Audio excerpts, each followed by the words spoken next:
menjadi Menteri ATR BPN pada Rabu 21 Februari hari ini.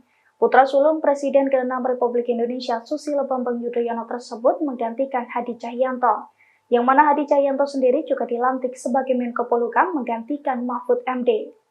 Dilansir dari tribunnews.com, AHY lahir di Bandung, Jawa Barat pada 10 Agustus 1978.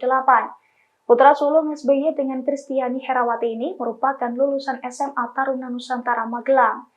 Sebelum terjun ke dunia politik, AHY sempat berkarir sebagai militer profesional di TNI. Bahkan kakak dari Edi Baskoro Yudhoyono ini memiliki karir mentereng di TNI. AHY menjadi lulusan terbaik dari Akmil dan meraih penghargaan Presiden RI Bintang Adi Makayasa. Setelah berkarir di TNI selama 16 tahun, AHY memilih untuk mengundurkan diri pada tahun 2016 dengan pangkat terakhir Mayor TNI Infanteri. Pengunduran diri dilakukan setelah AHY mendaftarkan diri sebagai calon gubernur dalam Pilkada DKI Jakarta 2017 dan berpasangan dengan Silviana Murni. Namun ia tidak lolos di putaran kedua. Pada Oktober 2019, AHY pun ditunjuk sebagai Wakil Ketua Umum Partai Demokrat. Selanjutnya dia ditunjuk secara aklamasi menjadi Ketua Umum Partai Demokrat pada 2020 hingga saat ini. Download Tribun X sekarang, menghadirkan lokal menjadi Indonesia.